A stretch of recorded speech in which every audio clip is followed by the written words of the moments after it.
Welcome to the 12th Annual Garnet Hall of Fame Induction Ceremony. I'm Koof Kalkstein, class of 1978, and chair of the Board of Managers, and I'm delighted to be with you this evening. We're here to honor these outstanding athletes who are joining Swarthmore's Hall of Fame this year. What an impressive group they are, and you will hear more about them later in the program. During the reception we just had, I hope you had an opportunity to observe the renderings for a new field house and a revitalized Cunningham Park. These planned upgrades to our athletic facilities reflect the broader strategic vision of campus renewal, and this investment will support the well-being of the entire college community, ensuring that our students have the resources they need to excel on their teams, in the classroom, and the broader community. Of course, your philanthropic support of these projects is very welcome. Give regularly, give often. Tonight's celebrations are about recognizing a high level of excellence, lifting up the accomplishments of these talented scholar athletes, and reflecting on the meaningful lessons imparted by college athletics. To participate in a sport takes more than just physical fitness. It requires diligence and a commitment to your goals, as well as a spirit of collaboration and teamwork. This mix of rigor and passion, individual effort, and care for your larger community exemplifies the college's mission to educate the whole person and to pursue the common good. Your support for Swarthmore Athletics helps our students to set records and win championships, and that's all wonderful. It also helps foster the lessons of teamwork and dedication that these athletes will carry with them well beyond graduation.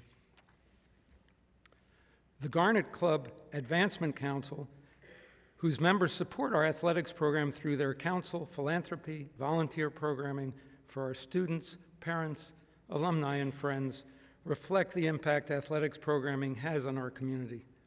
Could the members of the Advancement Council who are here please stand so that we can take a moment to thank you for your leadership.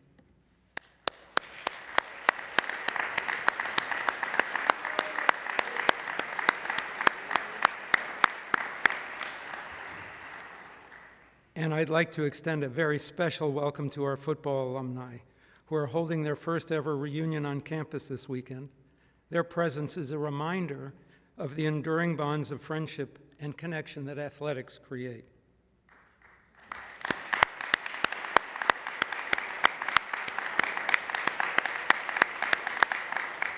So thanks to all of you who've joined us here tonight for the support you've shown the college and its fantastic athletes, and to this new class of inductees into the Hall of Fame, a very well-deserved congratulations.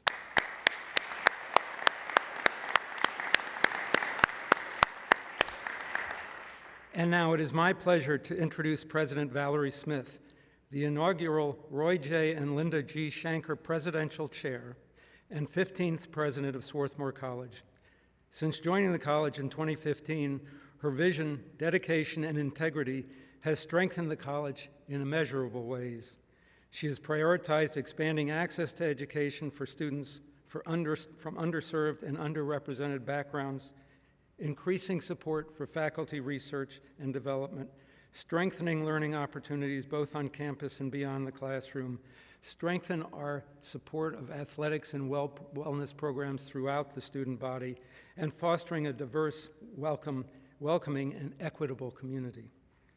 She is leading Swarthmore through a historic transformation of the campus grounds and infrastructure, bringing state-of-the-art facilities that will enhance Swarthmore's residential learning environment and promote well-being and community building.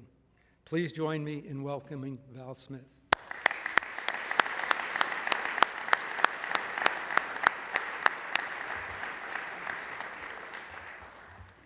Thank you, Koof, and good evening, everybody. Welcome, and thank you all so much for joining us. I'm delighted to be with you on this special occasion when we recognize 6 outstanding alumni student athletes and celebrate the enduring legacy of athletics at Swarthmore. Welcome to their family members, and thank you for being here with us to support your loved ones. And to the members of the Swarthmore football community gathered here for your reunion, I want to extend a special, warm welcome to you as we honor the contributions of the Swarthmore football program. I'm sure you're looking forward to spending time with teammates and old friends and to reflecting on the experiences that connect you. This evening's honorees represent several decades and multiple athletics programs. Brad Koch, the Marion Ware Director of Athletics, Physical Education, and Recreation, will share the stories of these honorees. But I want to thank you collectively for your dedication, skill, integrity, and resilience. The Hall of Fame honors not just records, but also the athletes whose commitment and spirit have defined Swarthmore Athletics and left a lasting impact on the campus and beyond. Let's give them all another round of applause.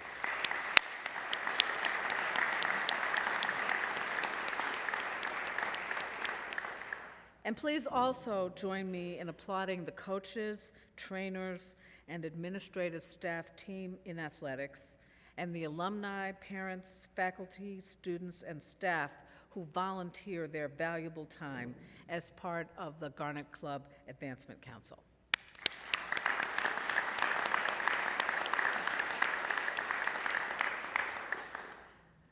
For Swarthmore to fulfill its commitment to educating the whole student, we must provide students with the resources that enable them to prioritize their health and well-being. Athletics is fundamental to the college's mission and plays a crucial role in Swarthmore's holistic approach to education. This commitment means ensuring that athletics continues to offer opportunities not only for competition, but for personal growth, leadership, and community building as well. So congratulations once again to the 6 individuals we will honor this evening. And thank you once again to all of you for being here to celebrate with us. I'll now turn the program over to Brad Koch.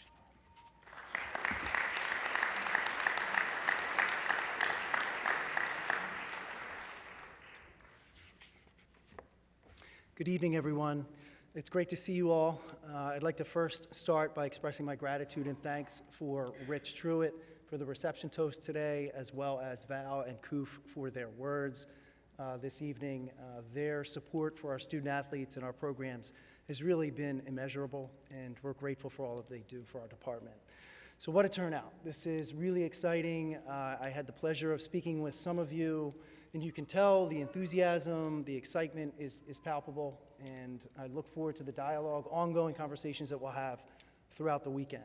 So as Val mentioned, Brad Koch, I am the Marion Ware Director of Athletics, Physical Education, and Recreation, and I'm honored to serve as your MC here this evening for the induction of 6 exceptional inductees into the 2025 Swarthmore College Hall of Fame. So another round of applause.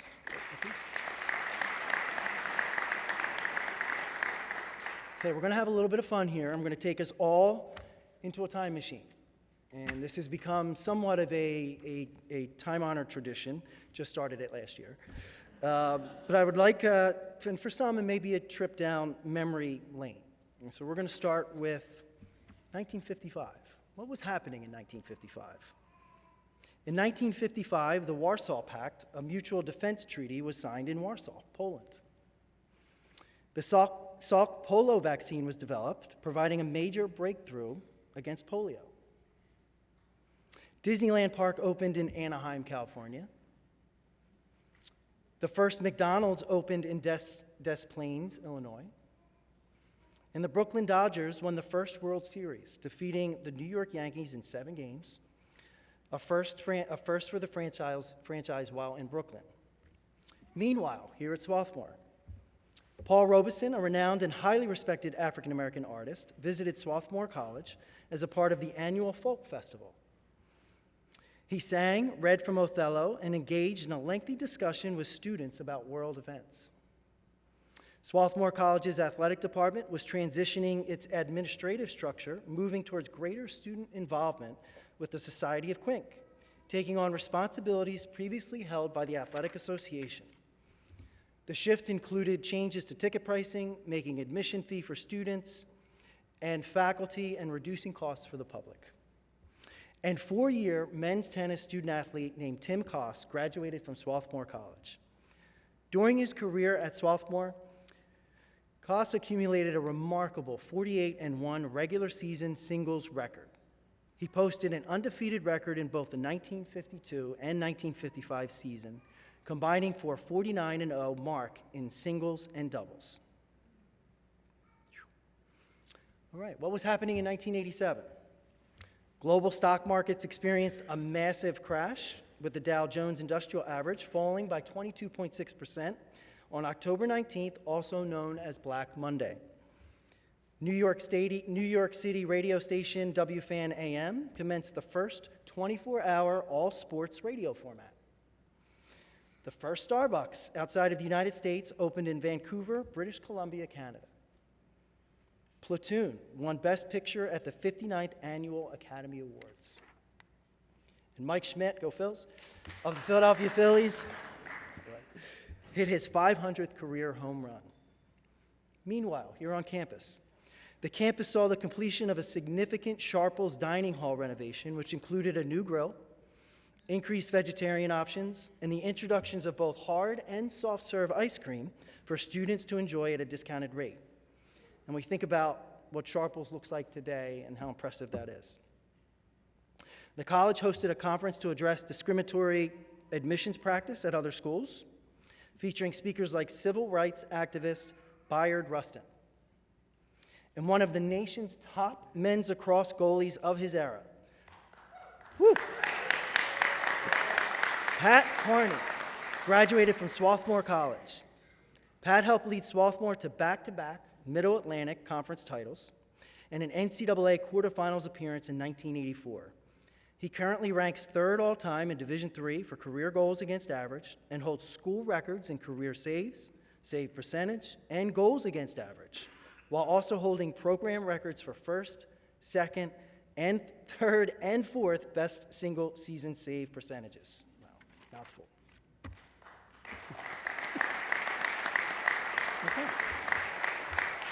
1989. Voyager 2 made its closest approach to Neptune and the largest moon, Triton. Okay. The last golden toad is seen in Costa Rica.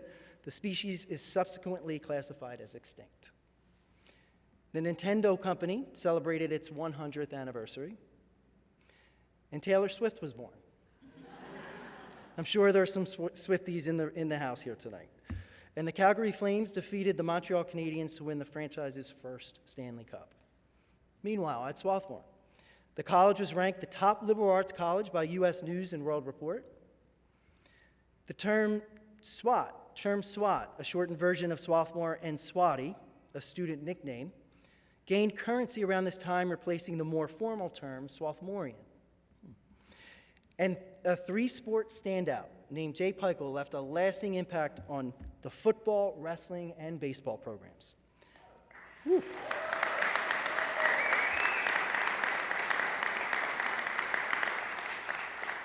As a member of the football team, Jay Peichel garnered 3 All-Centennial selections and holds every all-time punt record at Swarthmore.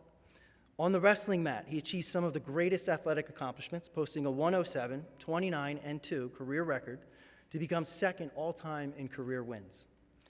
As a baseball standout, Jay still ranks inside the top 10 all-time in 3 career categories: 10th in slugging percentage and walks, and 5th in triples. Whew.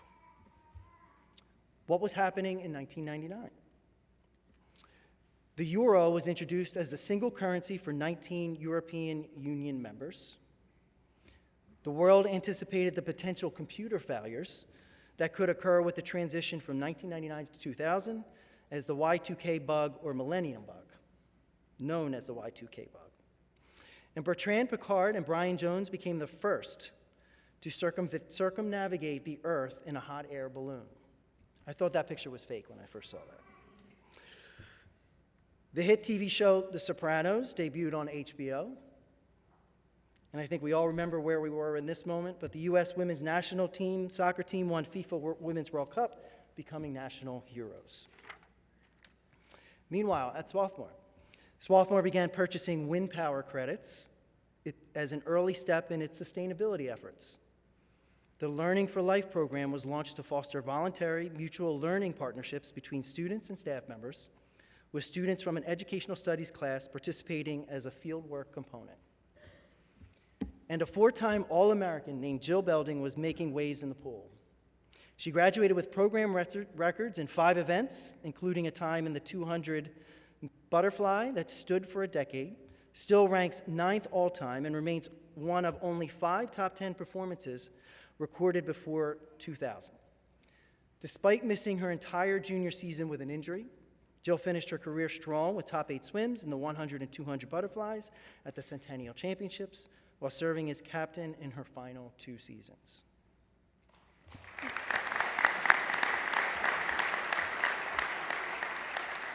2007, Live Earth concerts were held in 8 major cities around the world on the same day to raise environmental wellness. Nancy Pelosi became the first female Speaker of the United States House of Representatives. Apple CEO Steve Jobs introduced the original iPhone, starting a new era of smartphones with this invention. I'm laughing, look at how small that is. Bar Barker hosted his final episode of The Price is Right after 35 years of hosting. J.K. Rowling released the final book in the Harry Potter series, Harry Potter and the Deathly Hallows. And at Swarthmore, the incoming class of 2011, who applied to begin at Swarthmore in the fall of 2007, saw a record number of applicants, topping 5,000 applicants for the first time. At the 135th commencement, Swarthmore awarded an honorary degree to civil rights leader Robert Parris Moses, who saw math as a road to equality. And Sonya Reynolds, a Swarthmore women's tennis phenom, solidified her legacy as one of the most accomplished student athletes in the history of the program. As a senior, she earned All-American honors in both singles and doubles, becoming the only player in program history to achieve both in the same season. Reynolds finished her final year ranked number 11 in the nation, the highest individual ranking in program history. Wow.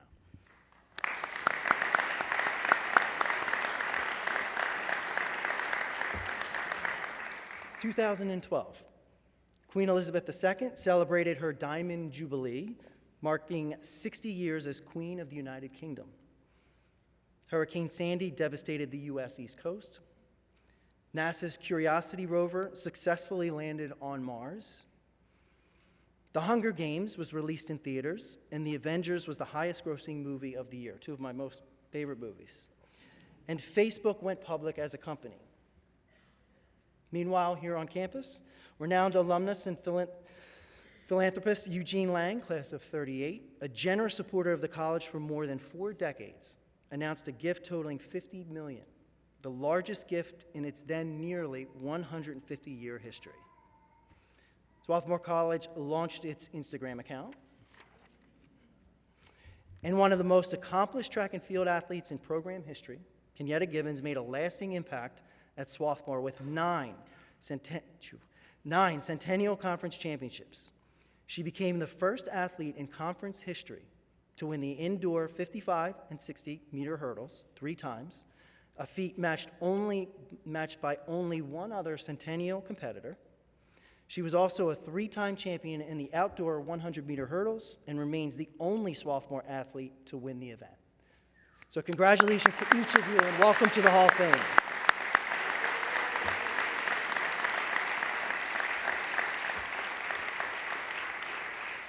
Before we get started with our first induction, I would like to welcome back the incredible number of current Hall of Fame members that are in attendance tonight. I ask that you all please and stand to be recognized. Our Hall of Fame members.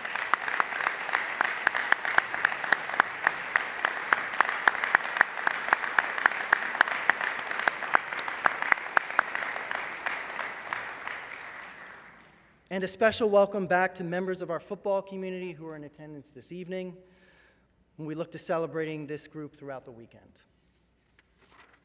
I would also like to introduce members of the President's staff in attendance tonight. Rob Goldberg, Vice President for Finance and Administration. Rob. Aaron Brownlee-Dell, Chief of Staff and Secretary of the College. Sarah Pearson, Vice President for Advancement. Jim Bach, Vice President and Dean of Admissions. Rich Wysentowski, Provost and Dean of the Faculty.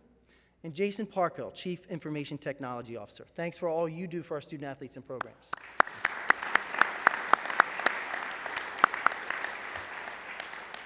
We also have several members of our Garnet Club Advancement Club Council joining us here this evening. Special thanks for all of your stewardship and commitment to our student athletes and programs.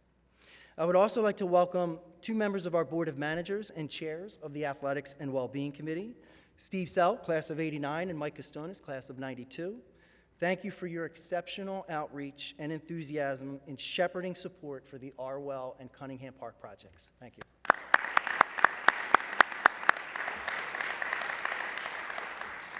Several of our scholar athletes will be joining us for a plaque unveiling in Tarbell Pavilion lobby later this evening, and I'm sure they'll look forward to connecting with all of you. Finally, I would like to thank the Hall of Fame Selection Committee and all their efforts and commitment to the selection process, which is no easy task. And now on to the show. I will now be calling up our presenters, who were chosen by our inductees to say a few special words on their behalf. Please welcome Chris Coss, son of the late Tim Coss, to the podium. Chris will be accepting this induction on behalf of the Coss family.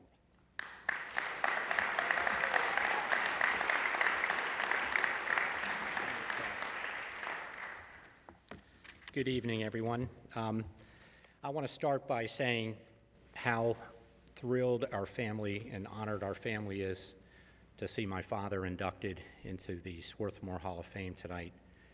We're also very deeply humbled to be having my father inducted alongside such an extraordinary group of other athletes and human beings. And I want to extend my congratulations to all of the other inductees, tremendous accomplishments, and to all their family and friends as well.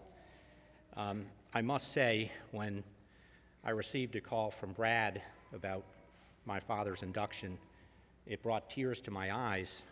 And when I told my brother Gregory, who's here, about it, and my wife Jessica, they became very emotional as well.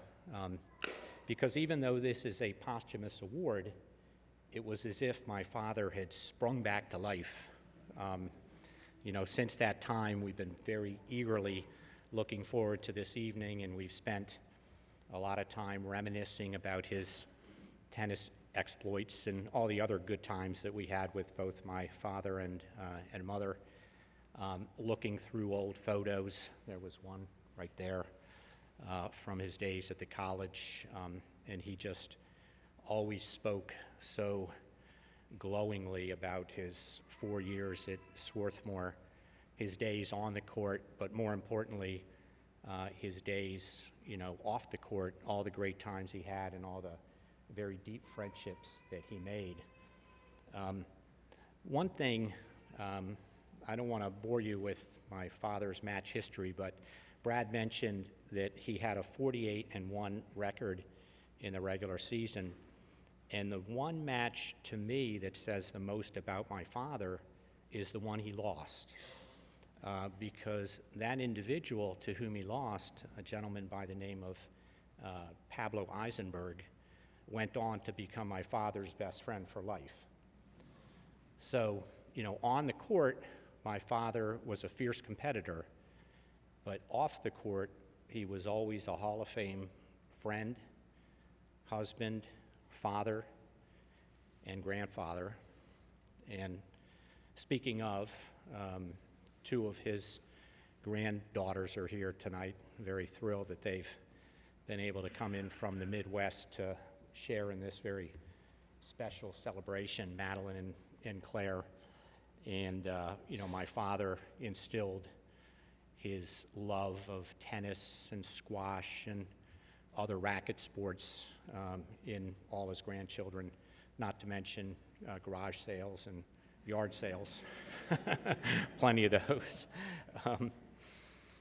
But his legacy lives on in the people that he very much loved and who loved him so much as well. And so I want to conclude by just expressing my sincerest gratitude on behalf of our entire family, including my father and mother, who I know are here in spirit, for this tremendous honor. It's brought a lot of joy, and this is really, truly a special evening for us.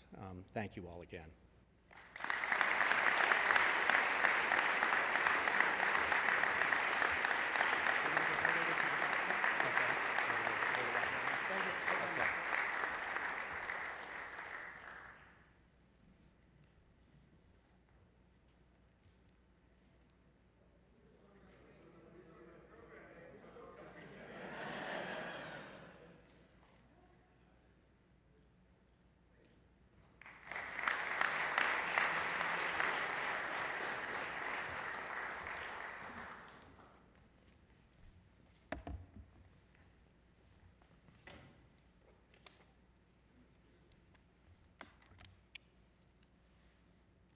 Thank you, Chris. I would like to now welcome Tom Jones, class of '87, to the podium to induct his former teammate, Pat Carney, class of '87, into the Garnet Hall of Fame. Tom?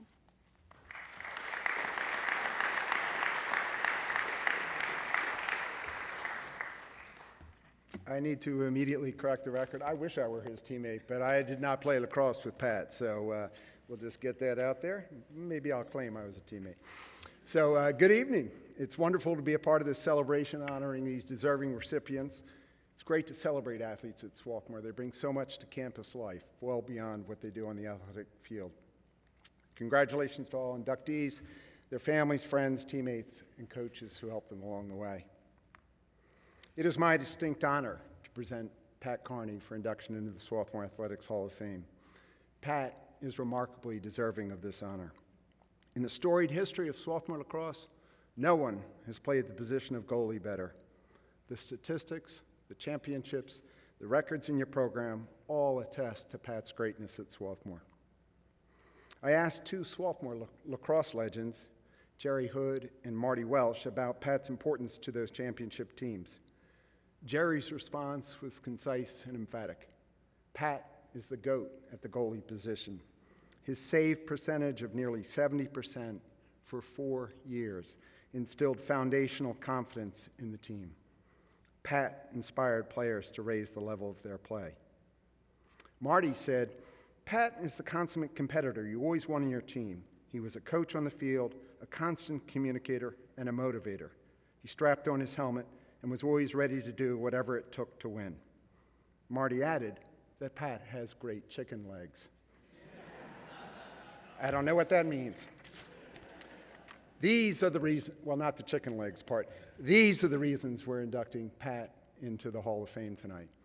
But what I want to share with you is how much better Pat got at lacrosse after he left Swarthmore. So at a time when most of us hang up our cleats and remember how great we were, Pat was improving. He played his best lacrosse after Swarthmore. Before there was professional lacrosse, the best players competed in club lacrosse.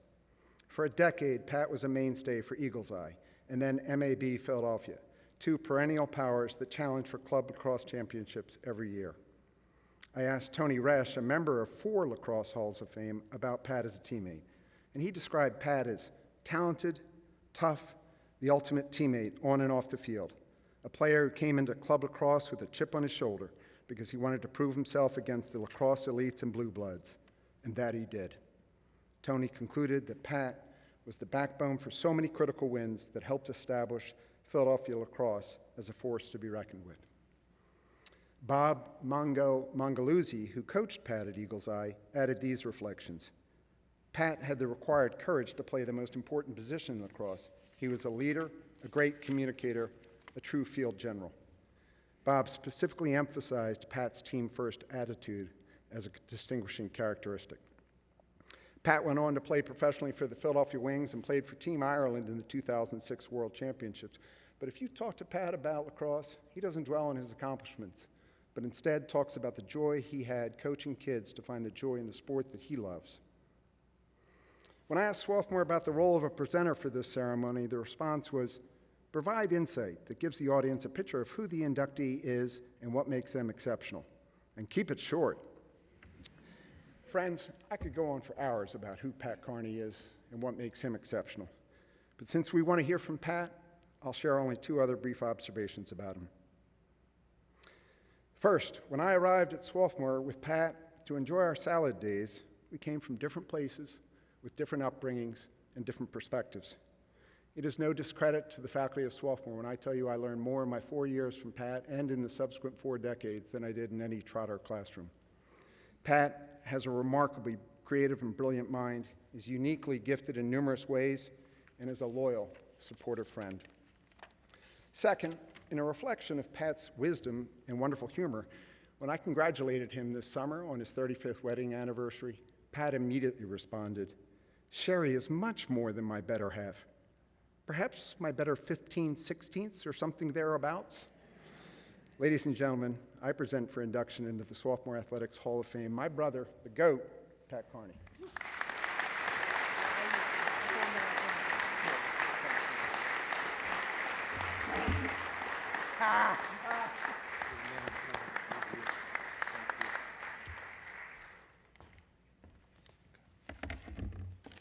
Wow. Tom, thank you for that incredible introduction. I still remember somebody telling you freshman fall, stay away from that Carney kid, he's trouble. Thankfully, you ignored that advice, and you've become one of my best friends ever since. To be fair, they weren't wrong. I was a Springfield knucklehead, but lacrosse gave me direction and some great role models. It's an honor to share this night with Jay Peichel, the other inductees, and so many great people gathered here, including former teammates and coaches. Thank you to the SWAT Athletic Department, the organizers, my teammates and coaches, especially Coach Noyes, and my amazing family, including my better 15/16ths, Sherry. I'm grateful for every bruise and every bond that came with being part of the rich history of Swarthmore lacrosse. Lacrosse gave me focus.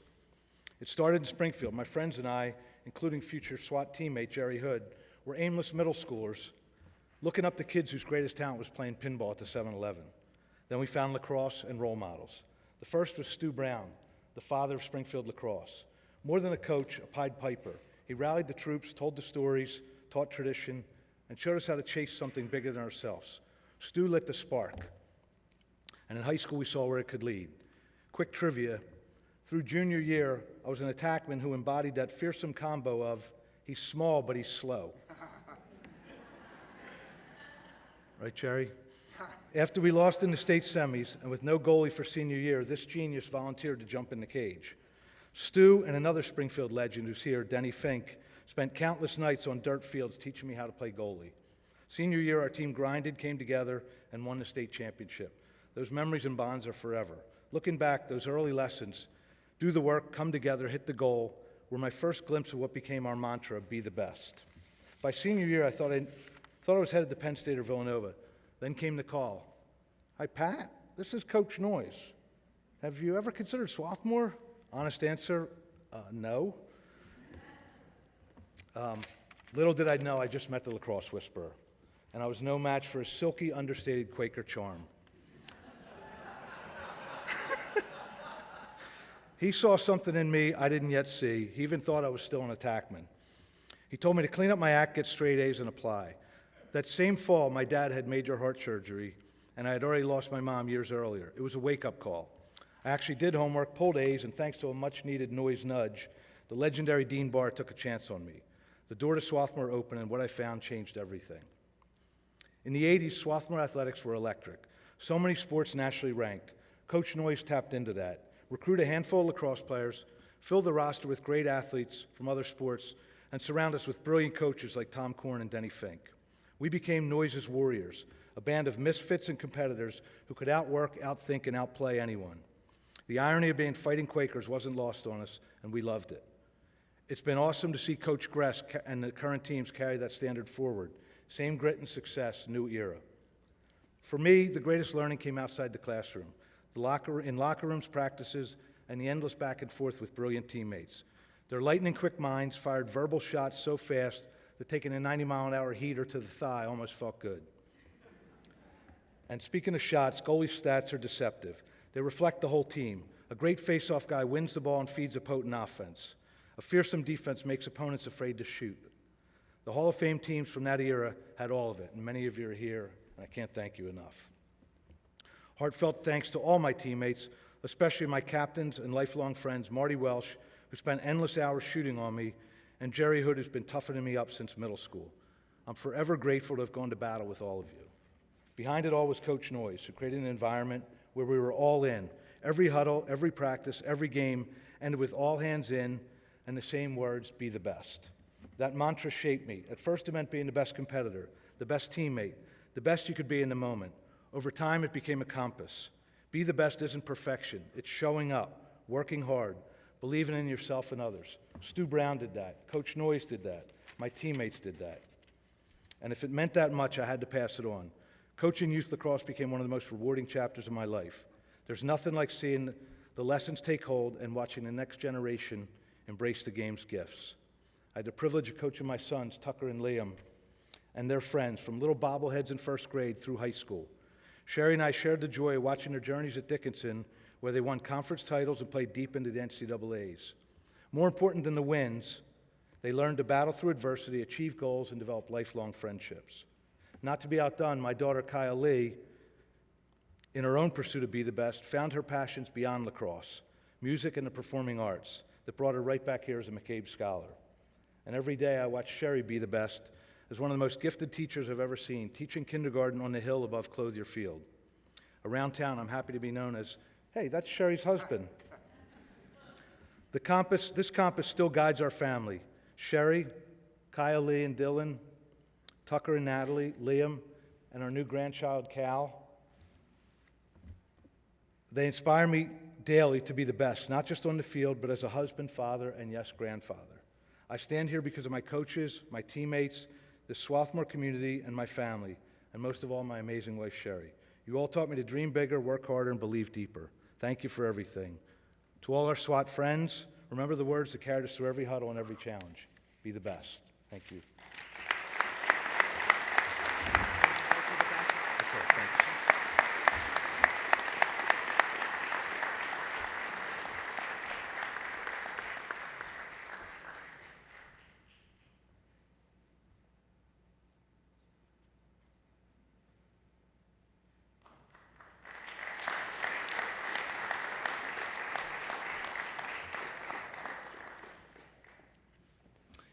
Thank you, Tom, and congratulations, Pat.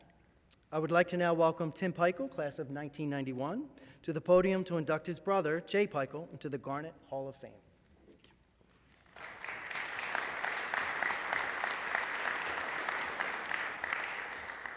Hello. Many of you might be surprised that I'm actually the younger brother. We're only 18 months apart, but for quite a while now I've looked older. It was much worse 20 years ago, because I pretty much look like this, thanks Dad, and Jay had black hair. So Jay definitely got the better hair genes, but I like to remind him that I got the better height genes. Jay and I competed at everything growing up, and when our sister Lexi got big enough, she joined in too. We were the generation that rode our bikes to our friend's house to see if they could come out to play, or dialed them on our rotary phones to meet us at the park. We could do crank calls and get away with it. We could even play Ding Dong Ditch and not get busted on video. It was an amazing childhood. There was always a group of kids to play with. We had memorable games of capture the flag, ghost in the graveyard, and kick the can. But mostly we played sports. Football, baseball, basketball, wrestling, tennis, golf, hockey, marathon, ping pong matches. Sorry. We love playing this game called Smear in our backyard. If you're not familiar with it, Smear is where one person has the football, and they run around and try to avoid getting tackled. If they get tackled, they have to fumble the ball. The next kid grabs it, and the game continues. And I believe this game was probably the major contributor for Jay's elusiveness and setting all those punt records. But our favorite sport was probably baseball. Whatever space we were in, we always figured out how to play a game. Going to the park and making second base home plate so we could hit home runs over the fence. wiffle ball in the backyard, and even our favorite, Nerf basketball with a bladeless plastic boat oar handle for a bat inside our cabin at Lake Coronis. Growing up in Minnesota, hockey was huge, and I believe Jay would have been a fantastic hockey player. When Jay was 7 or 8, he went to a hockey tryout, and at the time, Dad was a 25-year-old teacher with 3 young kids and a mortgage that did not have a budget for specialized hockey equipment and early morning ice time. So before the tryout, he got some sandpaper and dulled the blades on Jay's skates. Needless to say, Jay did not impress the hockey coaches, and he ended up as a wrestler, which was a good thing since most ice hockey players don't come to Swarthmore. But I think Swarthmore owes a big thank you to Papa Stan and his sandpaper. It's the reason Jay's here. I visited Jay at Swarthmore when I was in high school and loved it, so I decided to come here as well. We were lucky we got to play 2 years of football and baseball together. Then, after Jay graduated, he helped Ron Turpek coach wrestling and convinced me to come out my senior year and wrestle, where he taught me his patented arm drag maneuver. Maybe later we'll have an arm drag contest to see who can get who. But we battled a lot in that room. Jay's list of athletic accomplishments are long.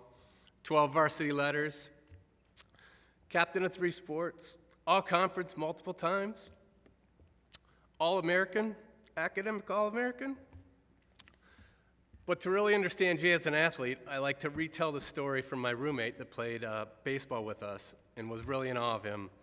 Jay was wrestling in nationals, and anybody that has been in a wrestling tournament knows how physically demanding each match is, let alone multiple matches against the toughest wrestlers in D3. And while nationals were going on, the baseball team was in Florida on their spring baseball trip.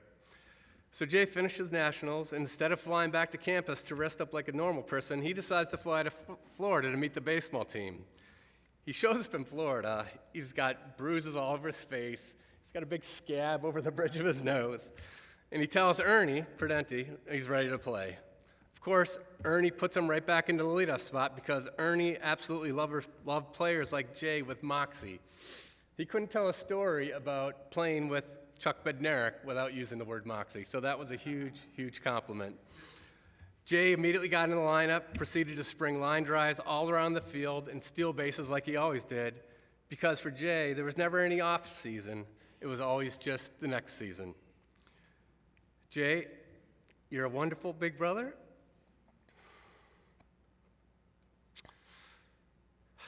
And I'm so thankful to have you in my life.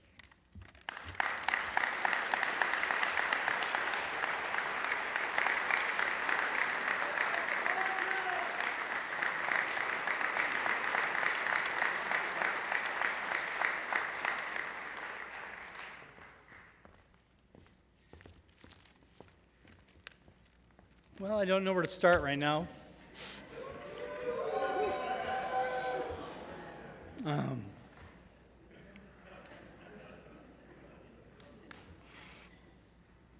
I was the math guy in the family, and he was the writer.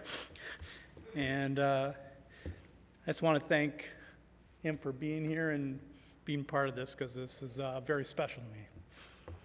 I want to thank my wife, Karen, who's been my rock for a long, long time. And my family coming here, I got my mom and dad were able to fly out, and my sister was able to fly out from Minnesota. My youngest son is here, so just want to appreciate that they all came and stuff, along with teammates, friends. Because I'm here, I'm actually part of the Swarthmore community, so I live and breathe this place kind of every day, whether I like it or not. I also want to thank for the coaches that have been kind of part of my life here, because they all offered something different. I had Coach Mayer here for football. He spoke about Coach Prudenti for baseball, was the perfect antidote to the long, hard rigors of a wrestling season, where stories flowed and just the openness and wonderfulness of baseball just was perfect during the year. And then I had Coach Davies. Coach Davies was the man of Sparta. He believed that you could not only succeed in one thing and do one thing really well, but you could do multiple things if you put your mind to it, and he gave us every opportunity to do that. And then we had Coach Turpek, who was assistant wrestling coach at the time, but he also took me in after college and took me in as a family member into their house for multiple years. And all that's just part of the wonderful fabric of Swarthmore. This is a wonderful honor. I mean, everybody here knows that you put a lot into Swarthmore, and I felt like I gave my all here. I thought it was, really important to not just put it on cruise, but I really felt like if you're going to be here, kind of go for it. And this is a great reminder of what role sports specifically played, not only here, but in time of life. I mean, I just love the pursuit of kind of the athletics, the competition. I thrive on that. I'm hardwired to do that, and this was the great place to, be able to kind of go through all that.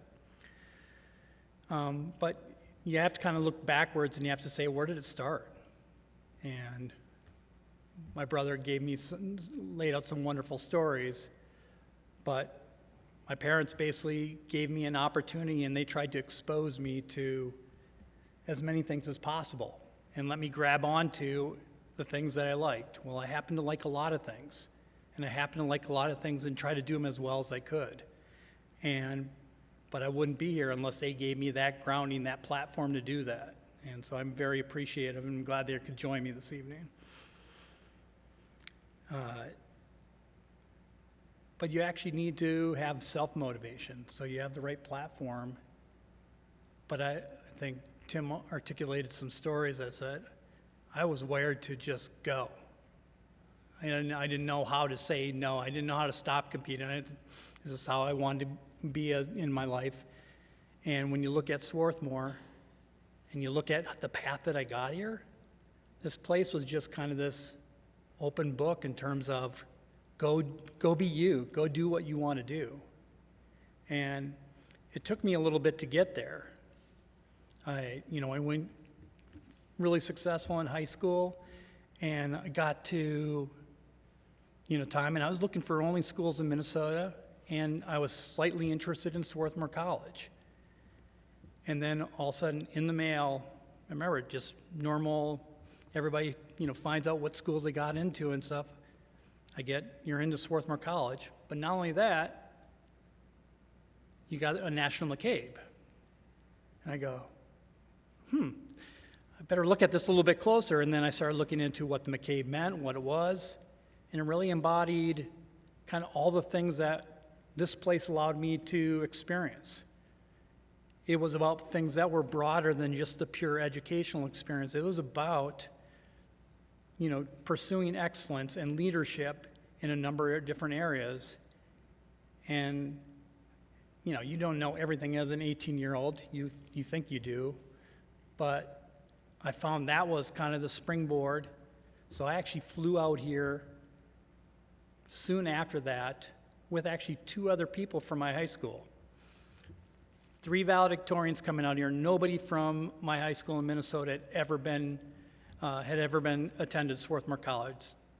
We just happened to, through luck, a counselor here, there's Swarthmore wrestling coach. We got lucky that we were introduced, and it was that we got out here, and they actually flew the same weekend they flew to Stanford. 2 weeks later, we all decided to come to Swarthmore because you just felt that was the right fit, and it was a really crazy experience saying, okay, we're going to start this journey. All these Minnesotans coming out and starting the journey. Steve Stell comes out the same year, so it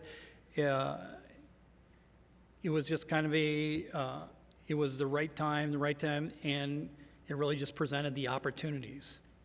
When I got here, I really had to figure out kind of balance, because there was a social aspect here, there was an educational aspect, and then there was the sports. But I just wanted a situation where the sports kind of never ended. Somebody asked me, or multiple people asked me, what was your favorite sport? And I didn't have a favorite because it was whatever season I was in. Football was the ultimate team sport. Then I go to wrestling and it flipped. And you had the grind of 4 months of losing weight, trying to, shoot for, because I had goals of trying to be an All-American, which I ultimately ended up achieving. And then baseball was the perfect refresher after, a glorious, wrestling season, to be able to go into baseball and just kind of experience the joy of just being outdoors and playing. Those are all things that, just part of the fabric of being here and kind of getting to be me. And I appreciate all of that. There was obviously the highlights of, were like being All-American and playing alongside my brother or against him in practice. And Tim mentioned some of the little things that made it interesting. My conversations with Ernie Prudente. He told one where after Nationals I played, but there are other interesting kind of discussions with Ernie just about life in general and how he approached life, and those things resonate. Talked earlier tonight about what was meaningful to other people, to teammates in the football. My freshman year, had an opportunity when the team was not performing the way a bunch of seniors and juniors thought that it should be, and we were playing a ranked team, and I returned a punt return for 94 yards. But I still get all the connection of that after, and about doing something for the team. That's what I remember, not the actual event, but all the things about it, what it meant to those people when I kind of look back on it.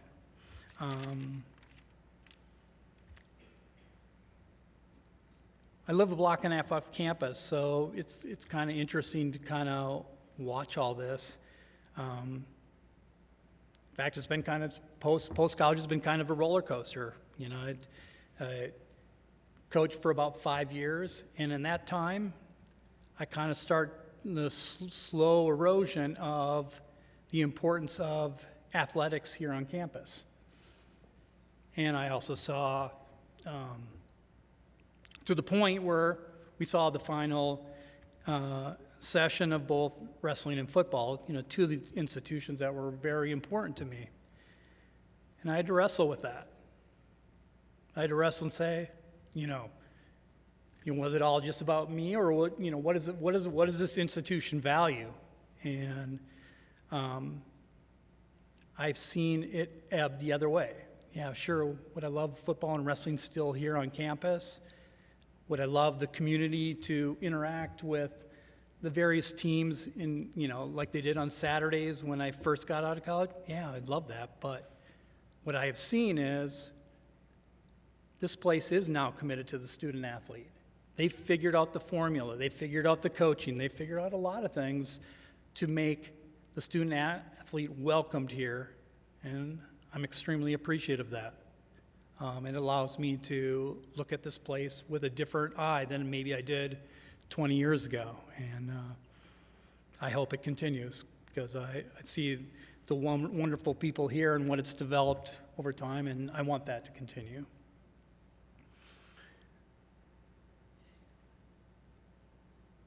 And then more recently, I've basically also been involved with the McCabe Committee and kind of their efforts within the context of the college, and recognizing that's another institution that understands the multiple things that people can bring to a college, not just pure academics. And I see myself actually being more involved with that group over time because of how it impacts the overall lives and kind of the culture of this institution.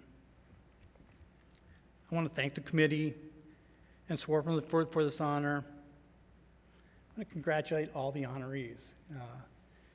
Pat, we go back, cross paths so many different ways over the last 30 years, so it's just wonderful being on stage with you.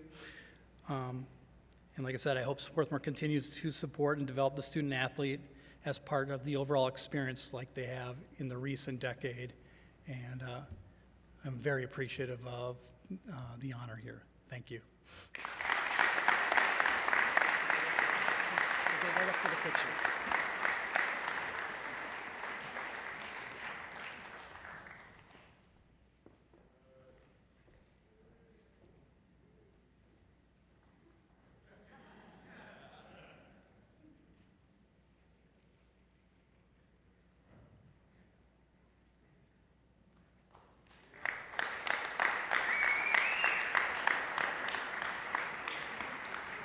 Thank you, Tim, and congratulations, Jay. I would now like to welcome former head swim coach Sue Davis to the podium to induct Jill Belding Greenleaf into the Garnet Hall of Fame.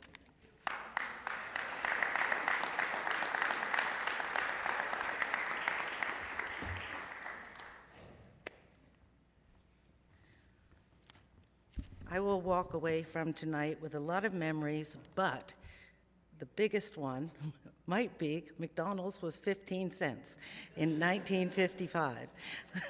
I was alive, but not paying for my McDonald's. I'm delighted to be here tonight to present Jill and the other honorees. I'm also delighted that I'm here. I was worried about the mundane things. Get to the airport on time. Is the plane going to be there? Is it going to leave on time? And all went well until I got to the Marriott. I checked in. I was on my way to the room, and it said, scan room card. And I'm like, I pushed my floor number, and it moved. So I thought, what does that mean? What am I supposed to do? And then it stopped on floor 6. And no buttons worked. Doors were closed. I'm like, there is a call button in the elevator, but no one answers it. So I stood waiting for the next person that was going to go down, about 20 minutes. And I'm like, oh, thank God. Nobody answered the phone, and it was a Marriott person that got on the elevator. I go, what am I supposed to do? He said, scan your card. I said, yes, I can read, but where do I scan it?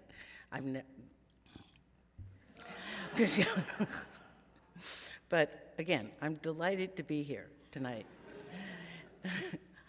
The first thing that comes to mind about Jill is, yes, her swimming, but little snippets from our relationship.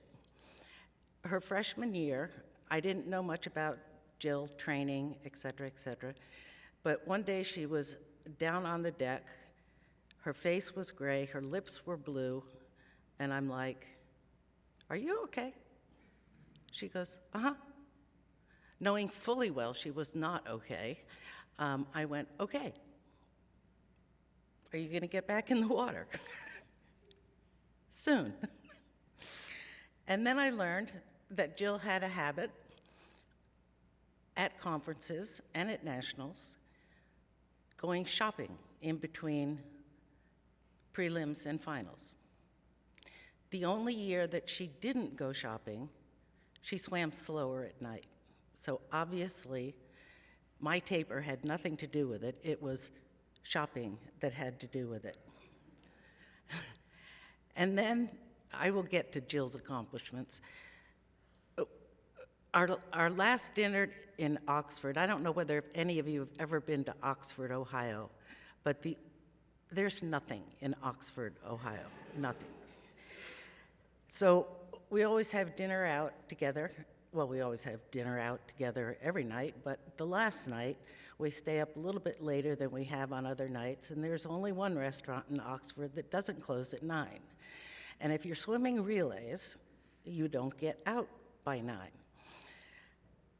So we were at this restaurant, the only one open, and drove in a one-way road, parked, and we had finished dinner, we got back in the van, and the choice was to go 3/4 the way around the block or go out the one-way road. I chose the one-way road.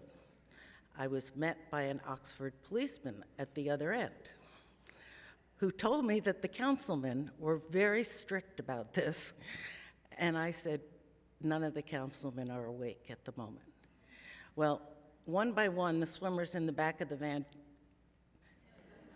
started to disappear because they knew where it was going. And it's a really good thing that men's and women's nationals were not together at the time, because I had to come back the next week with the men and pay the ticket. One more thing. Jill came back to visit often, and Jill got married, and she actually lost $50 at her wedding. She bet I wouldn't come. Did she pay you, Dave? Dave is her father. But then she came back with Jack. Jack, in a prone position, was about a foot long. And she goes, hey, I'm down here to visit Lynn. We're going to go out to lunch. Will you watch Jack? And I'm like, sure. And all was well while Jack was asleep. And they said they'd be gone an hour. I knew they were going to the country deli, and I knew it takes an hour to place your order at the country deli. So Jack woke up after about an hour, and I'm like, now what? So I attribute his interest in swimming to playing in the water fountain. That was the only thing I could find that he would that he was interested in. So we played in the water fountain. So Jill, her accomplishments as an athlete. Her freshman year, our first meet was NYU Vassar, at Vassar, who has a really, at that time, not a very nice pool.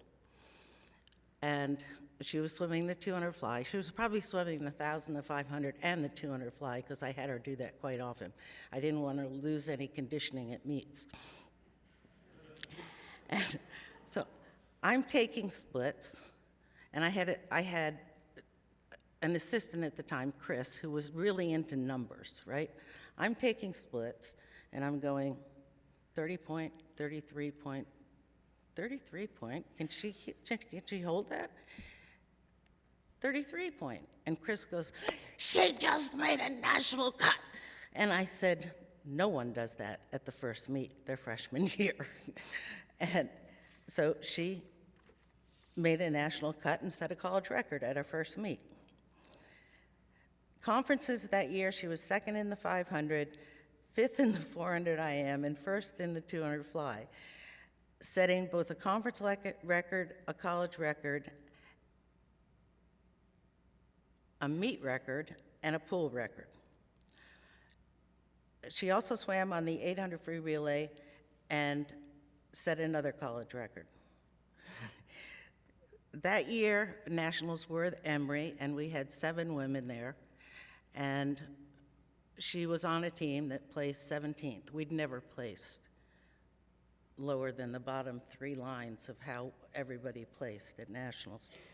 So that was a big deal, and probably to break the rules, we opened a bottle of champagne.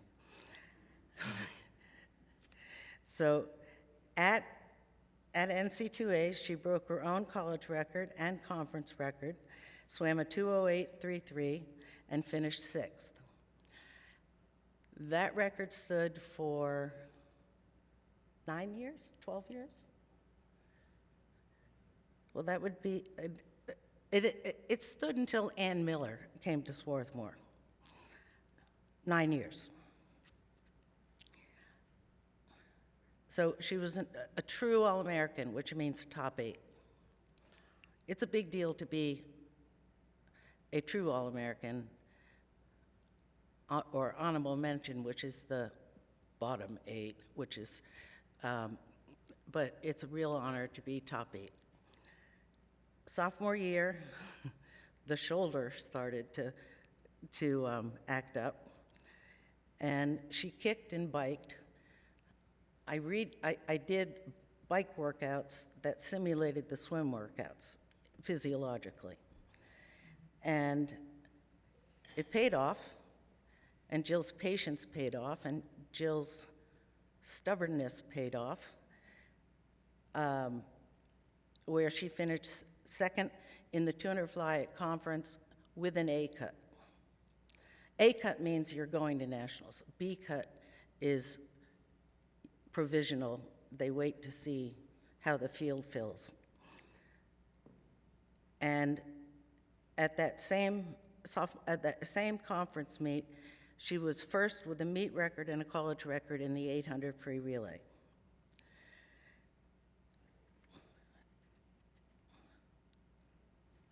Oh, back then, if you had 4 people at nationals that made B cuts, or a combination of B cuts and A cuts, you could swim a relay. Well, we tried the medley relay, because that's the first relay. And we were last by 4 seconds, which is so slow. By 4 seconds in a 50, 50, 50, 50, 200-yard race. So we switched over to the free relays. And we were All-American in the 400 and the 800 free relay. Junior year, she swam two dual meets and went to Boulder, Colorado to have her shoulder dissected and then put back together. She was elected captain both junior and senior years and left Swarthmore with 2 All-American, 2 relay honorable mention All-Americans, several college records, and conference records, and conference meet records. We went to several because I was too tired at 11 o'clock at night to go back and count. And then after Swarthmore, she worked with me for 25 years at 2 national level swim clinics that I ran. So I couldn't get rid of her even after she graduated. Jill, it gives me great honor. You need to come up now.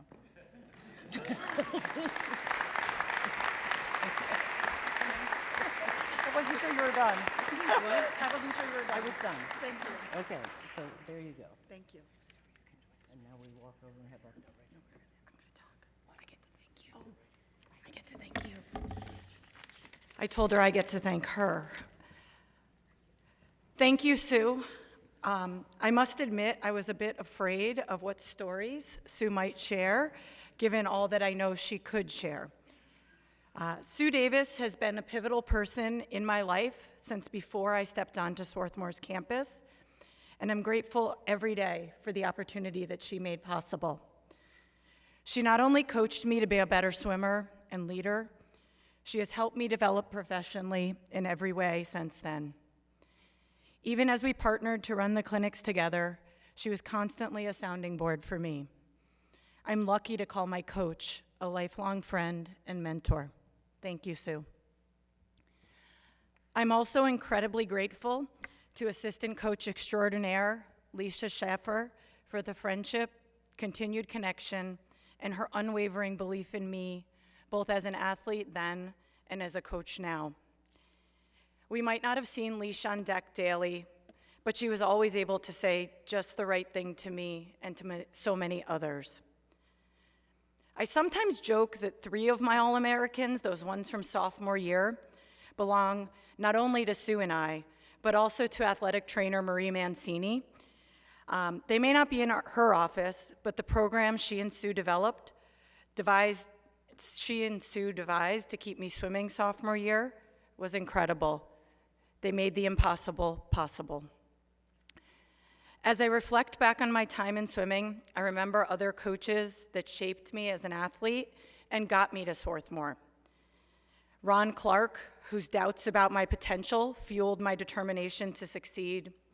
Neil Bolio, whose joy in swimming was always contagious. Ken Lassard, who made me enjoy the puzzles of a lineup. And finally, John Levine. John guided me through high school and helped me hone the intensity and grit, coupled with a whole lot of pain tolerance that led me here. My time at Swarthmore was made special, not just by our team, by what our team was able to achieve, but by who I got to be with every day in the water. I share this award with my teammates that pushed me in practices, helped me on the difficult days, and celebrated with me when we achieved our goals together. Thank you to the men that challenged me in practices, Oz, Peaches, Frew, Mark, Dude, Andy, Kendrew. The senior women I hope to emulate, Liz, Marla, and Sky. And those that made meets fun, Jenny, Kathy, Helen, Kristen, Claire, and that list could go on so long. I was lucky to be housed my freshman year with the best roomie ever, Lynn Sturley Schofield, and through her found amazing friends. I'm grateful that she, Holly Baker-Flaxbeard, Ann Frankenfield-Lund, Donna Griffin-Milligan are going to celebrate with me tonight. Maybe not the same way we did back then in college, but so fun to be together again. Lastly, I'd like to thank my family. My husband Shane cheered me on back in high school, and he, with our son Jack, still carries on that support as I coach today and in our life together. And finally, the most important people, the people that literally got me here. Thank you, Mom and Dad. They made anything I wanted to achieve seem possible, but never added pressure. To this day, I tell my athletes about my mom, reminding me to blow bubbles and have fun, and my dad showing me how I could mathematically split a race to achieve a goal I'd set. Early morning and late night practices, interrupted dinners and holidays, and so many weekends spent at pools all over the Northeast so that I could chase my love of swimming. The work ethic, dedication, and love they always models defines me. They were and are simply the best. Thank you for everything. I love you. Swarthmore Athletics, thank you so much for this honor. I'm grateful. It was fun to swim fast way back when, but even better now, almost 30 years later, to get to say thank you to so many. Thank you. Thank you. Take a quick picture. Sure.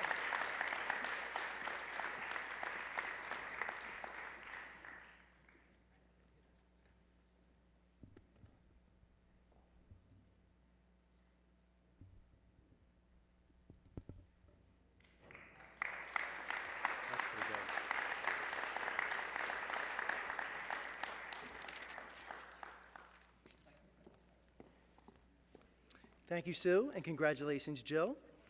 I would now like to welcome current head women's tennis coach Jeremy Loomis to the podium to induct Sonya Reynolds into the Garnet Hall of Fame.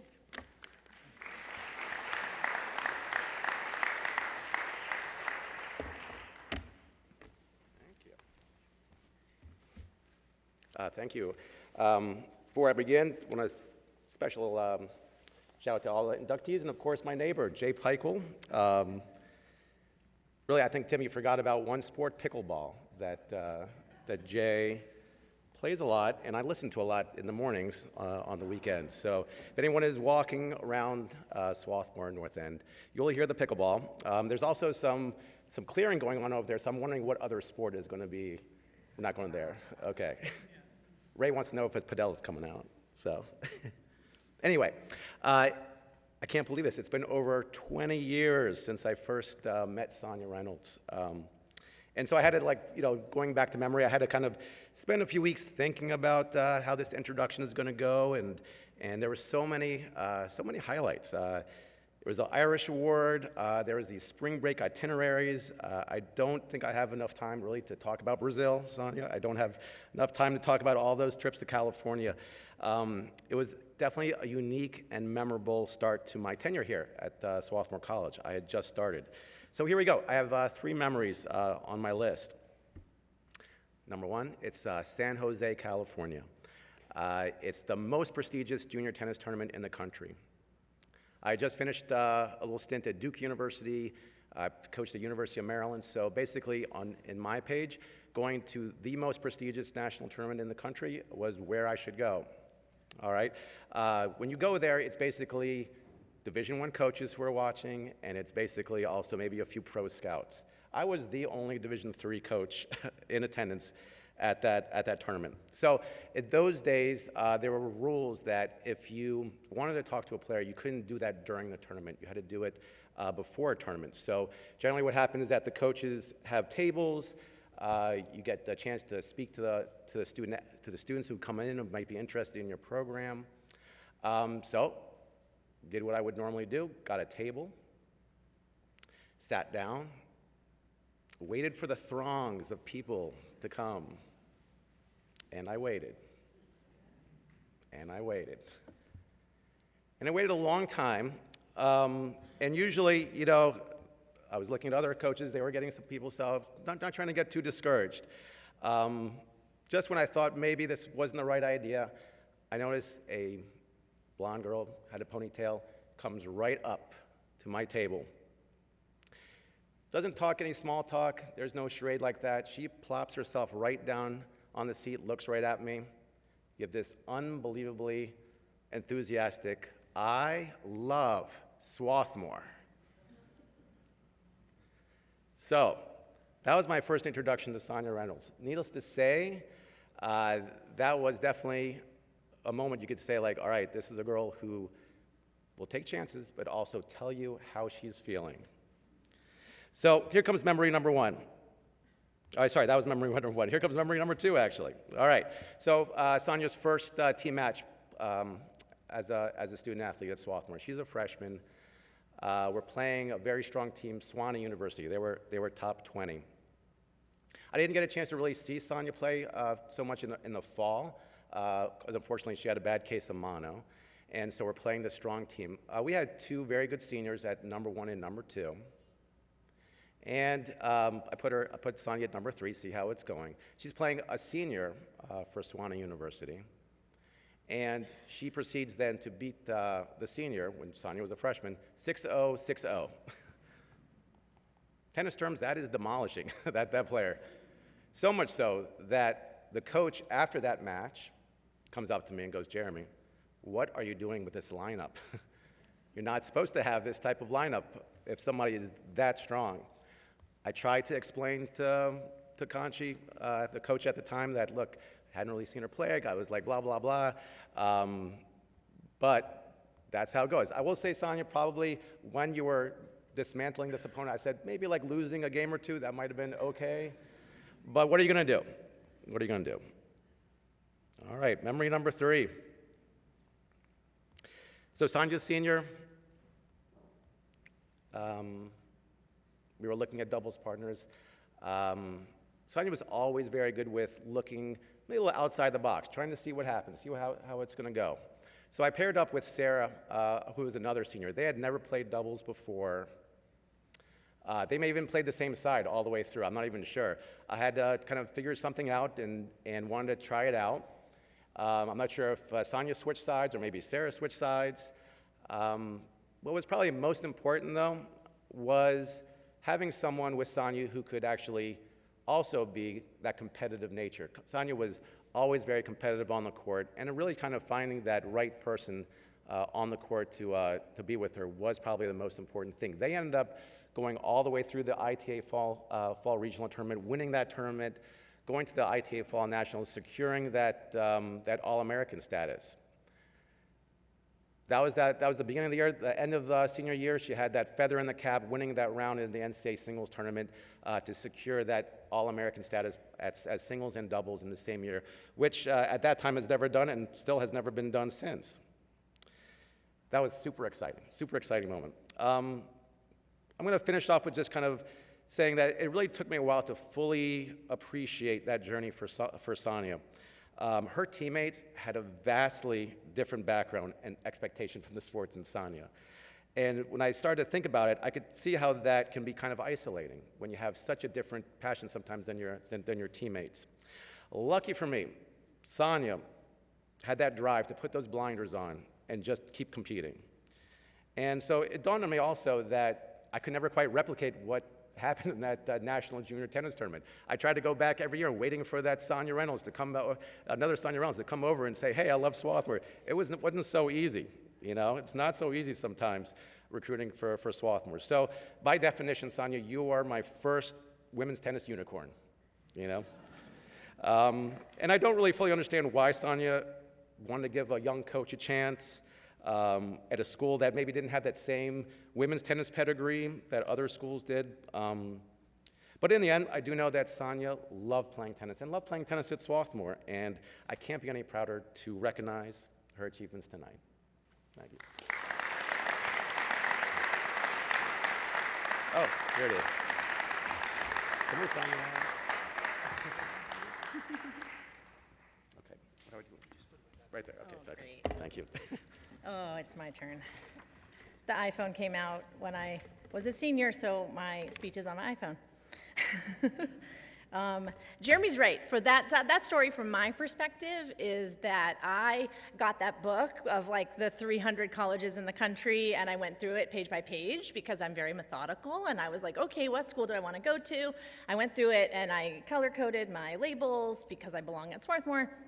And Swarthmore was obviously my number one choice. I was like, yes, I want to go there. I grew up playing in Southern California, which is where all like really, really top level athletes play. I was a decent junior player. My friends all went to University of Michigan and USC and UCLA.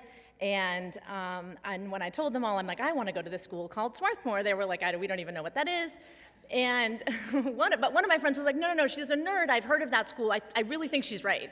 I think she should go to that school. It's a good school. And she wants to do academic things. And I think another thing that really attracted me to Swarthmore was not just the academic rigor, but also like the progressive values and like the commitment to, I wrote it down and now I've skipped ahead and here, this is what we're doing. To social justice and progressive values. So it was a huge adjustment for me to come to Swarthmore from being like an okay junior player. I was good, but my friends were better, to be more of a star.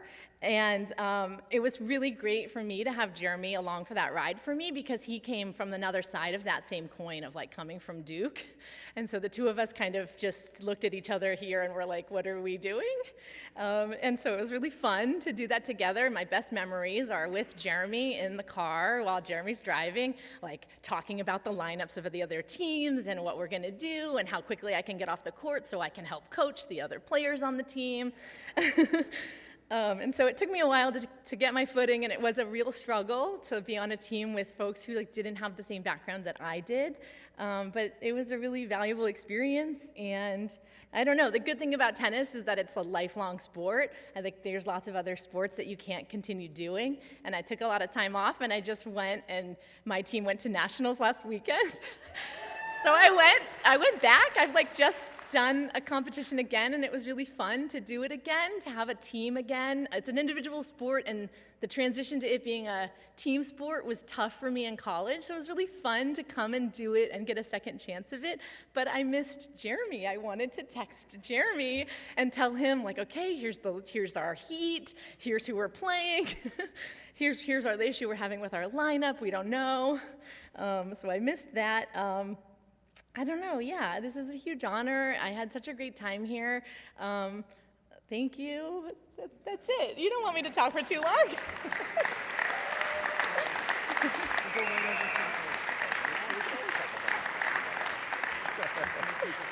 Yep. All right, we'll take a picture here. Okay, let's take a picture.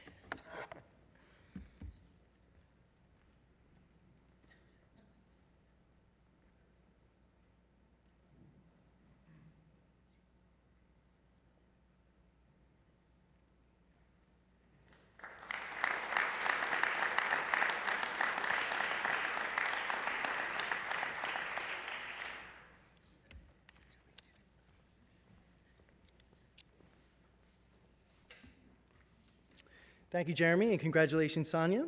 I would like now to welcome Ogechi Arande to the podium, class of 2012 to the podium, to induct her former teammate, Kenyetta Givans, into the Garnet Hall of Fame.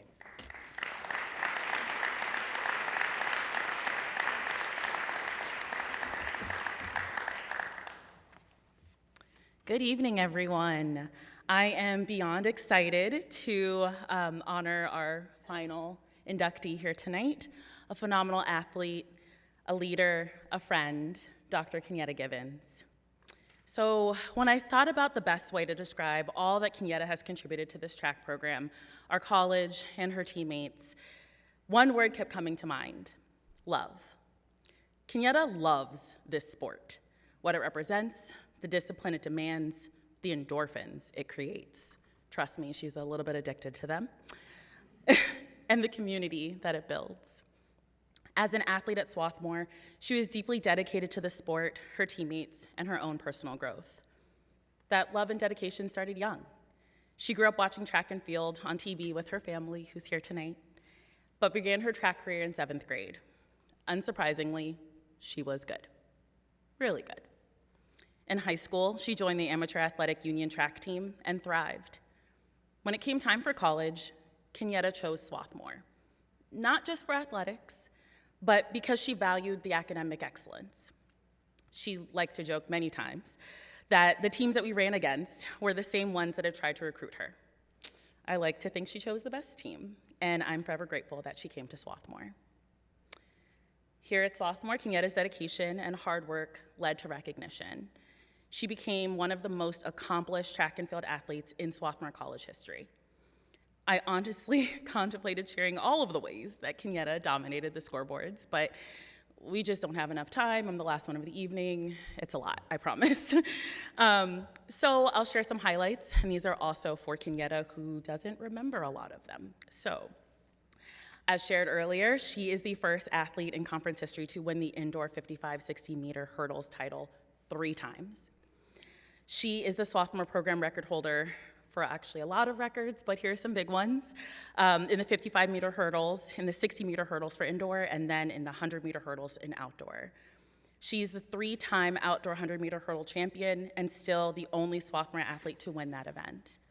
She's winner of the Gladys Irish Award, which is an award given to honor a female athlete that has received the highest degree of excellence through commitment, dedication, and enjoyment of her sport.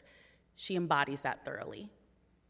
In her junior year, Kenyetta became the first woman in program history to be named the most outstanding track performer at the Outdoor Centennial Championship and was honored the Mideast Region Women's Indoor Track Athlete of the Year by the U.S. Track and Field and Cross Country Coaches Association. And then, in 2018, Kenyetta was named to the Centennial Silver Anniversary Team for women's outdoor track and field. These achievements are extraordinary. And remember, that's the Cliff Notes version. But those of us who ran alongside Kenyetta know how her impact goes way beyond the record books. Track, like swimming, is commonly described as an individual sport. This means that someone as talented as Kenyetta could have run her races, got her medals, and gone about her day. But that's not her. Instead, as both a teammate and a captain, Kenyetta brought us together. She organized team dinners, kept traditions alive, and was the glue that united the throwers, the sprinters, and the distance runners. Under her leadership, we truly became a track family. Kenyetta pushed us to be our best, but she also held us up when we needed it most. Most of us will remember those track meets when, after winning her own race, Kenyetta would grab her shoes and sprint across the infield to cheer on for her teammate. She knew the exact spot where we needed that extra encouragement, and she'd be there, every meet, every time, to cheer us on. That was Kenyetta. For newcomers, for those still finding their place on the team, and for people like me who just needed a little bit more time to warm up, Kenyetta made us feel seen, supported, and welcome. So while the record books celebrate her as an elite hurdler and sprinter, as they should, we remember her as something even greater, a leader, a mentor, and the heart of Swarthmore Track and Field. It is my deepest honor to present to you my teammate, my forever captain, my friend, and a woman who we continue to look up to, Dr. Kenyetta Givans.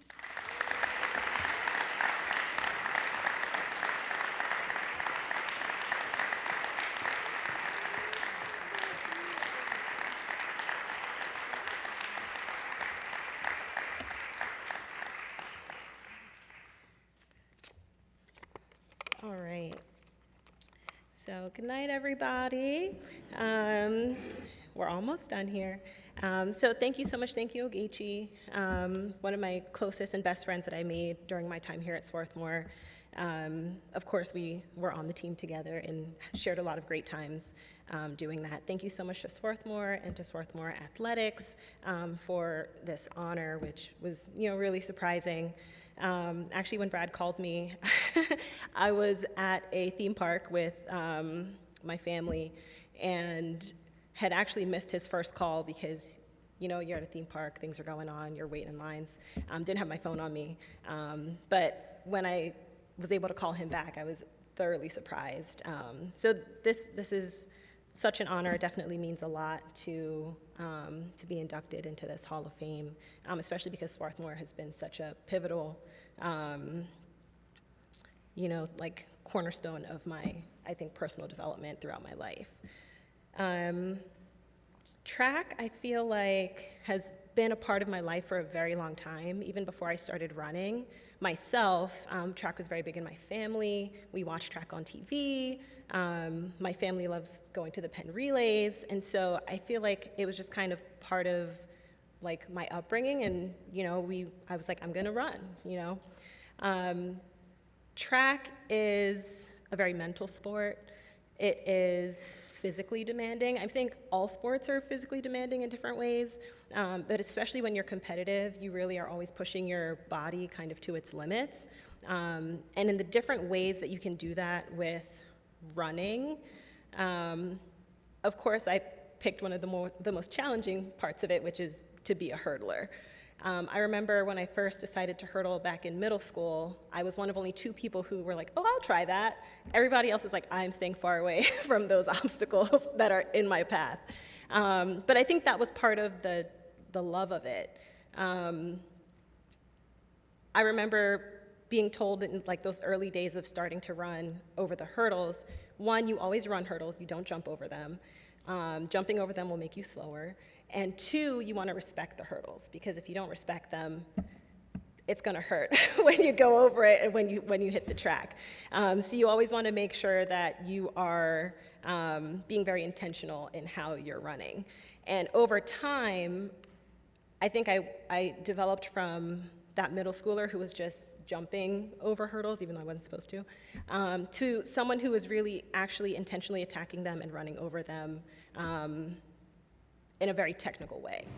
And a lot of that initial technicality that I learned, I would have to credit to my high school coaches for starting to teach me how to do that once I got to the high school level. There's a technique of going over the hurdles. It's the 3 steps. So in between each hurdle, you want to take 3 steps. Before high school, I was not doing that. I was definitely 4 or 5 steps. I was switching legs. To be the most efficient over the hurdles, you need to be doing 3 steps and going over each hurdle with the same leg. That's what makes you the fastest as you go down the track. So I definitely learned a lot of that in high school, and I continued to develop a lot of that as I got to the college level as well. First, I'd like to thank my parents for supporting my interests in running and always coming to my meets, coming to practices, driving wherever I needed to go in order to compete. One year in high school for indoor state champs, my parents literally drove through a blizzard to get to State College so that they could be present for one of my meets, which, if I recall, it got postponed because of the blizzard as well, but we did eventually get to run, so it all worked out in the end. My siblings for coming to the meets. Track meets are long, it's all day, and if you're not participating, you're just kind of waiting for the person that you're watching to do their event. Generally, I was a person who did multiple events throughout the day, so I would do, if not 3, 4 events. I'm doing both hurdles if it's outdoors, because there was a 100, high school there's a 300, in college it's 400. And there were also relays and the open events as well. So I would do any combination of those things. So at least I was running consistently throughout each meet. So if my brothers were interested, they could watch. I'd also like to thank my high school coaches, Coach Wooten, who's here today, definitely pivotal in my development as a runner. Also someone who was able to help me with developing some of my running ability outside of school because I was part of some like club teams, and he also ran his own sort of like sports company. And so I did a lot of training outside of when I was actually in school as well. I'd also like to thank Coach Ack, who is not here today. Now she's Coach Hoffman since she's gotten married, but she was also very pivotal as one of my coaches in high school. And then in college, of course, Coach Pete, who was and still is head coach of the Swarthmore track and field and cross country teams, who was definitely extremely supportive, really helped each of us kind of develop in what we needed in order to be our best selves on the track and on the field. Coach John Jadon, who was our sprint coach, Coach John Noon, who did a lot of like conditioning and helped me with my endurance that one year I did cross country, which is very hard for a sprinter to do. But I really wanted to develop my endurance and my stamina so that I could drop my time in the 400 and the 400 hurdles as well, which are some of, I think, the most taxing events outside of the distance events. As a sprinter, the 4, maybe the 8, for some who are kind of mid-distance. And Coach Mike Salem, who was also our like strength and conditioning coach as well. I do love running. I still run. I took a little bit of a break when I had my daughter, and have been slowly getting back into it. She's just 8 months old, so it's still a work in progress, balancing everything. But I joined the F&M track club when I first moved to Lancaster, and I ran with them for about a year until their practices fell on a day where my schedule was just kind of crazy and I was working long hours, so I ended up not being able to continue with the track club, but looking forward to getting back into some sort of track club in what area that I end up in. So I would say my best part of SWAT track and field is definitely the friendships that I made. I love my friends from track, definitely lifelong. Some of them are here today, and I'm very grateful for them. I'm grateful for the program. I'm grateful for the support of the college and the support of the team as well. And then I'll just finish with a quote from Coach Pete that resonates with me still today, and I actually share this with people all the time, and I don't know if Pete remembers this, but it was like late in my freshman year, maybe like spring, and I was like really nervous. I was always nervous before I ran. Doesn't matter how many times you do it, you're always nervous. And I was expressing that to Coach P, and I was just like, I don't know why I'm so nervous. Like, I literally do this all the time. I did this last weekend. And he just said, you're nervous because you care. And when you stop caring, you won't feel as nervous. So it's a good thing. And I continue to take that with me. Like, if I'm feeling nervous about something, I'm like, this must be something that I actually care about. And I share that with others. Like, if you're feeling nervous, it's because you care about it. And so thank you again to Swarthmore. Thank you to the athletics department here. Thank you to everybody who supported me throughout my life on this journey. And hope everybody has a great night. Thanks.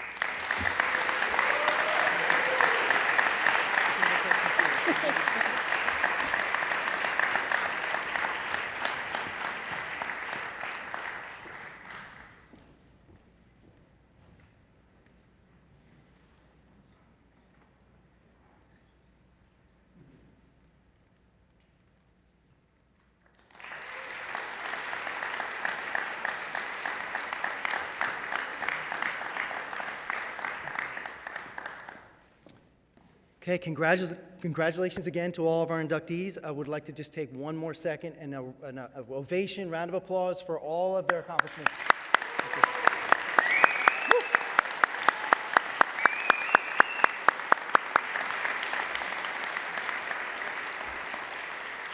Before we go, I would like to take a moment as well and acknowledge and thank the following for their support and commitment to this event.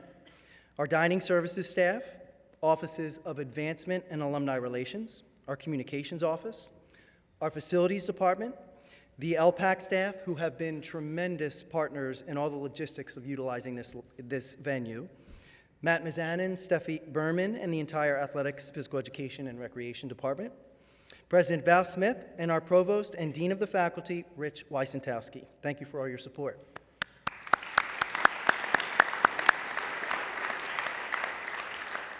A thank you again to all the alums, family, and friends here tonight, and all those who could not be with us, who helped make Swarthmore College such a special place of inspiration, community, and engagement. At this time, I would like to invite all the inductees, their family, and guests to work their way down to Tarbell Pavilion lobby for the unveiling ceremony of the Hall of Fame display. Transportation is available at Clothier Circle as you exit the building to your right. That concludes our program. Thank you for all for attending, and please drive home safely. Thank you, everyone.